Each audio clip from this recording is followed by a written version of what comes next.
Quickly, what's the first thing that comes to your mind when I say Tim Cook? For me, that thought is, it's not Steve Jobs. Now, that was a bad thing back in like 2011, but in 2019, it's a good thing. In fact, in my honest opinion, 2019 is the end of Steve Jobs' Apple and the beginning of Tim Cook's Apple. Now, what am I basing this all on? Oh my gosh! And no! Now, personally, I think we generally know more about Steve Jobs than Tim Cook. So to elaborate on why I think we've entered the age of Tim Cook's Apple, I'm going to share with you what I've learned about Mr. Cook and his Apple in the last few weeks. So in the next few minutes, I'm going to talk about Tim's history at Apple. Then I'm going to talk about what Tim's doing to build his Apple. And then I'm going to do a quick comparison between Steve Jobs' Apple and Tim Cook's Apple. So let's get started with the history of Tim Cook at Apple, which started in 1998 as he was hired to become the Senior Vice President for Worldwide Operations, which sounds just so very, very fluffy. Now that was 20 years ago, so in 1998, I was only 17, and the biggest thing I was doing was rebelling against my tiger Asian parents by dating my first girlfriend, who was an Asian. I was this close to being disowned. This close. Now before Apple, Tim Cook worked at Compaq. Remember Compaq? Neither do I. But 1998 was not a good year for Apple because all the wonderfully overpriced Apple things that you and I have come to love, like the iMac, the iPod, the Apple Newton 2, the Apple Newton XL, and pay-to-win software, didn't exist at the time. At that time, Apple was mostly a hardware company. But by 1999, Apple was reporting profits, which was a complete turnaround from the year before. Now, I don't know if it was all Tim's doing, but I'm assuming he had helped a lot because he is an SCM expert, which I'll talk about in about a minute and a half. Now, sometime between 1999 and 2011, Tim worked up from being the chief operating officer and took over as CEO in August 2011. Now, Tim Cook being the CEO was a little surprising to me, but by that time, kind of everybody knew Steve Jobs wasn't doing too well. But personally, I wasn't expecting him to die. You kind of think about all these rich people and all the money that they have, that they generally just get things fixed, but him dying was a surprise to me. Now, where was I when I learned about Steve's death? I was on a plane with Extreme Ed coming home from Mexico. Where were you guys? Let me know in the comments section below if you can remember that far back. Now, I'll be honest with you, I was actually quite upset with the death of Steve Jobs because I had already committed in my mind to doing this channel, and it just seemed like a crazy thing to do, to put all this effort into doing a YouTube channel about this product whose founder had just died. Like, remember the first time that Steve Jobs left Apple? It did not work out for Apple. But thankfully, I'm wrong. Since Tim Cook became CEO, Apple has consistently updated all their products, like clockwork. Under Tim Cook, Apple bought out Beats by Dre, released the Apple Watch, AirPods, the HomePod, and the ever-successful AirPower. But here's the big thing that's going to differentiate Tim's Apple and Steve's Apple. Apple is currently pivoting from a hardware-centric company to more of a service company, which is a right path in my opinion. Why? Because Apple still needs to make oodles of money, but since Apple's biggest cash cow, the iPhone, is a mature product in a mature market, they need something else to make a killing on. Now, Tim's no dum-dum. He's got a degree in engineering and an MBA as well. Guess who else has a degree in engineering and an MBA? This guy. But my MBA was from a local university, a far cry from Tim's MBA from Duke. And with my engineering and MBA, I'm running a YouTube channel about Apple. And Tim Cook's running a $1 trillion market cap company. $1 trillion market cap company. Also, Tim did this in university. I went to school on the other side of the country at Auburn University in the heart of landlocked eastern Alabama. You may not know this, but I was on the sailing team all 4 years. Sailing in a landlocked area. Go figure. What was I doing in university? This. Now, Tim's background is in supply chain management, SCM, which basically deals with being able to keep costs down while maximizing how quickly you can make things. A really simple example would revolve around an imaginary business making fuzzy doohickeys, we'll say. The business could make a ton of fuzzy doohickeys all at once, store them in a giant warehouse, and hope that they sell all the fuzzy doohickeys. But the problem now is that you're paying rent on a giant warehouse, and you've got a ton of cash sunk into products that might actually not sell because nobody actually wants fuzzy doohickeys. And all those costs and all that inventory generally looks very bad on your financial statements. Now, what an SEM expert does is figure out the smallest number of fuzzy doohickeys you can need to make, and then ensure that when demand is increasing or needed, more are made, which means you got more cash on hand, your storage costs are lower, and you're selling as many doohickeys as you were before. Now, Tim's background in supply chain management was what kind of worried me at first. Steve Jobs' head in general seemed to be in the clouds all the time. He was a dreamer. Yeah, just a lot of imagination. Now, Tim Cook seems more like a taskmaster, and this kind of worried me because from my personal experience, people who see the world in black and white aren't really that creative, like, you know, bad engineers or most of the accountants I know just see everything black and white. But that's not necessarily a bad thing because Tim Cook's kind of figures certain things out when it comes to people. Now, what makes him tick? After going through all the stuff I could find on Tim Cook, I think the best way to sum up how Tim Cook thinks is his focus on the long term. That's the first thing. And the second thing is his love for people. Now, when it comes to the long term, here's a bit from his interview from Fortune's CEO Initiative. Board and a CEO and a sort of a top-level management team that is willing to put aside the stock price. Because if you're making a decision based on the short-term investors, you're going to be guaranteed to be making terrible decisions. For me, it's crazy just to hear that because it just makes so much sense. But most businesses don't get that. It's always made sense to me, but I've spent enough years as a suit downtown to know that you can't have a win every 90 days. Like that just doesn't work. Like every single time I think about those crazy quarters or those 90-day cycles, I think of Andy Bernard from The Office. Remember that episode where Robert California asked him to double sales and Andy ends up with a butt tattoo? Like it's no good. But this focus on long term is important because it means Apple's got a bunch of new stuff up their sleeve that we don't know about. And this is a good thing. In fact, this flies directly in the face of people saying that Apple's not innovating. Apple is innovating. It's just not as innovative with specifically the iPhone, which is a mature product in a mature market. Now, when it comes to innovating the iPhone, I'm assuming that Apple's just going to let that type of special innovation go to companies who claim to have working foldable screens. Samsung. Fail! Outrage! Outrage! Now, innovation specifically is going to be the focus of the next episode in IMHO, but here's a little spoiler. Apple buys a company out every 2 to 3 weeks for the talent and the intellectual property, which is crazy. We don't hear about most of these acquisitions, but if that's what they're doing every 2 to 3 weeks, there's a lot of smart people and a lot of crazy intellectual property at Apple right now.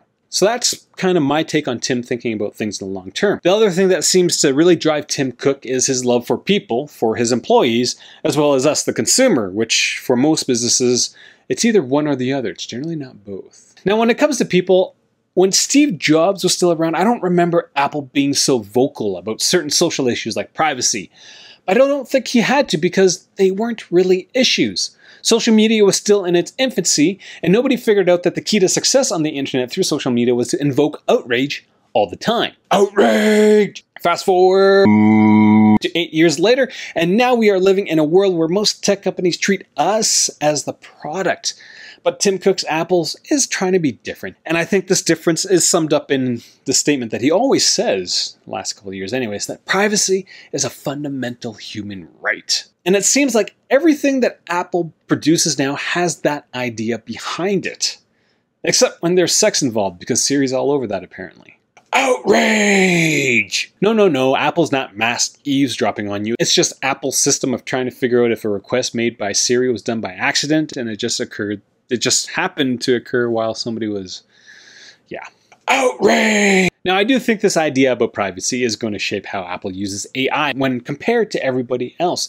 In several of the recent keynotes, Apple talks about machine learning and the devices getting smarter the more that you use them because they're kind of learning about you. They're just getting to know you. Now, with this machine learning on the device, it's like going on a first date with somebody new. There's this learning phase where you're constantly finding out surprising things about that person. For example, it's me on my second date telling my wife that I can eat a burger in one bite. If you don't believe me, it's on the internet, tucked away in this channel.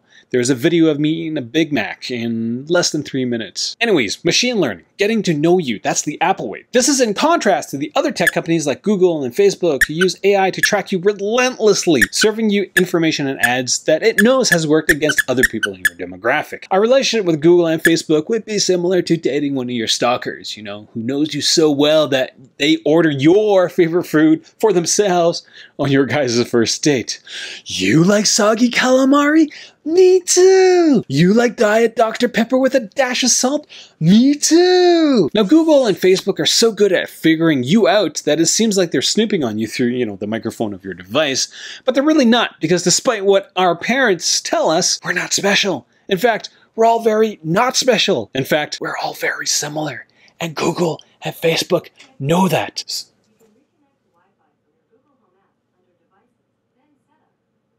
That's my Google Home snooping on me. Google and Facebook know that if there is a male with a widow's peak in their mid-30s who bought a kit to prevent balding in my local area, there's a good chance that I'm looking for that same thing. Yeah. Why? Because we're that similar. We're not that different. You know, the theoretical person that's buying the anti-balding kit. I'm not. I'm just going to go bald.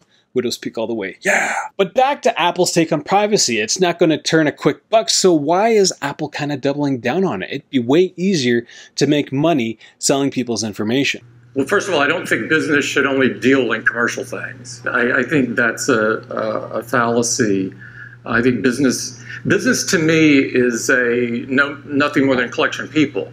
And if people should have values, which I argue they should, then by extension, a company should have values because it's just a collection of people. So a business is a collection of people with values. So if most of those people believe in the value of, say, privacy, then that value is going to permeate throughout the entire company. Give employees a satisfying reason to work and they'll keep working. Pretty sure that's in one of my MBA courses. Overall, it just seems like Tim treats everybody with dignity. He treats everybody the same regardless of anything. Mostly because everybody just deserves respect. And I think when you approach business with that mindset, you're going to hire people who believe the same thing. And this is important because when it comes to producing, Tim wants you to know that what you build and what you create define who you are. Now, I'll be honest with you, I don't think Tim's going to be the person who drives the next disruptive product like Steve did with the iPhone. But I think Apple as a whole, as an entity, probably will come up with something pretty cool given Tim's approach to managing his people. So what's going to happen next? I think the next few years will be crucial for Tim Cook's Apple. Some will say that Apple was better under Steve Jobs because we have that information. Hindsight's 20/20. However, with Jony Ives officially leaving and the iPhone's relevance basically slipping, I do think that the Steve Jobs era of Apple has officially ended in 2019. And subsequently, 2019 is the start of Tim Cook's Apple. Now let me clarify something. I'm not saying Tim's going to forego everything Steve has done. He's just building on top of what Steve has already given us. Steve introduced us the best way to interact with a tiny screen. Tim's going to make sure that the time spent on those small tiny screens is worthwhile. Outrage! Will Tim succeed? In my opinion, yes, because Apple has a gigantic pile of money. They literally could flounder for an entire decade and still exist as a major player in the tech industry. Microsoft went through that with their blue screen of product death, you know, between 2000 and 2010, because they made that much money in the late 90s with their crappy software that they were able to survive long enough to overcome, you know, stuff like the Microsoft Zune. So is Apple better now or was it better then? Again, different times, so it's kind of hard to compare Apple to apples, you know, pun intended, but we're going to try anyway. So between Steve Jobs and Tim Cook, who had the better approach to product development? It's been documented that Tim is much less involved with the details of product engineering, but, you know, Jony Ives was there to kind of mastermind a lot of stuff in the background, but with him leaving, we'll see Apple fall back into the trap of creating beige-colored computers? I don't know, maybe. At this time of the video, I would say in terms of product development, the win goes to Steve Jobs. Contested point number 2, who had the better stock price? Which Apple had the better stock price? Apple during Tim Cook's tenure exploded in terms of overall market cap. But Steve Jobs' tenure resulted in the most growth. But I think this difference doesn't really mean much because we're talking, again, about different times. What do you value more, market cap or growth? It's kind of hard to say which one's better, but I'm going to give the win to Tim Cook because Everybody chases extreme growth, but I think manipulating your stock price to be the first company with $1 trillion market cap, that's something pretty special. Unique, we'll say. Contested point number 3, who produced the most iconic or influential products? Well, obviously, that's going to go to Tim Cook because he introduced us to the Apple Watch, the AirPods, the Apple Pencil, the HomePod, and AirPower. I'm kidding, it's Steve, the iPhone and the iMacs. Iconic, the white ear things from the iPod commercials. Yeah, again, most influential products. I don't know how that's all going to work. Steve wins. Contested point number 4, who was the most stylish? Was it the guy who wore black shirts and blue jeans all the time, or some guy who just wore normal person clothes? Personally, I would say Steve wins, but a black turtleneck and jeans, that's a terrible look. So I'm gonna say it's a tie. Between the two CEOs, who is more political? Now, I actually never really heard Steve talk about politics. I don't think I've never really read anything about Steve talking about politics. But Tim is relatively involved with politics from the perspective of them trying to affect policy, not politics. So I didn't really think there was a difference at that time, but after watching that video, yeah, I think there is. So number 5 goes to Tim. Number 6 is, well, who is more charitable? With Apple's money. Not with their own money, with Apple's money. Now, it sounds like Steve didn't really do much, while Tim sends wheelbarrows of money to charity, so I guess that goes to Tim. But Tim has a lot more money to give, I think. You know, just piles and piles of money. So much money. Contested point number 7. Who had the best graduation quote from their Stanford address? Steve's was, "Your time is limited. Don't waste your time living someone else's lives." Wow! Just yes! Tim's was, "Your mentors may leave you prepared, but they can't leave you ready," which is still pretty cool. So I'm going to give this point to Steve. The last thing that I'm going to compare the two tech CEOs is the number of patents that they got for Apple. The standout quote for me from the iPhone's release was Steve saying, "We've patented the hell out of it." And that's true because during Steve's tenure, Apple got over 28,000 patents. During Tim's tenure, it was less than 14,000, I think. Now, is that an indication of innovation? Maybe, but there are a lot of patents for things that will actually never make it into Apple products, like a camera for the Apple Watch. Sure, there's a patent for it, but how uncomfortable is it going to be to try to take photos like this? But Steve patenting the hell out of the iPhone resulted in Apple winning a small chunk of change from Samsung in their design patent lawsuit that ended, I think, last year. Apple got like almost $600 million from Samsung because Samsung did kind of copy the general design of the iPhone 2 out of whatever, however many designs, but still, it's pretty obvious. So patents, yeah, goes to Steve. So out of the 8 things that I've kind of like compared the two, Steve got 4, Tim got 3, and there's one tie. Yeah, I'm wearing sweatpants. It's late, it's 9 o'clock at night, so shoot me. At least you know I'm wearing pants. I could be wearing no pants. So that's why I think the Steve Jobs era of Apple has ended, and now we're seeing Tim Cook's era. What do you guys think? What do you guys see in the future for Tim Cook's Apple? I think it's going to be pretty interesting to see what kind of services come out of this. There's a really nagging thing in the back of my head is that Apple's not great at creating software. The original Mac OSs were just rock solid. The last few years, it crashes a lot. Kind of reminiscent of my times with Windows. And so it'll be interesting to see how tight all this software can be. One of the first good steps is, well, getting rid of iTunes. Such a terrible thing. Anyways, let me know what you guys think. This is the 2nd episode of the 1st volume.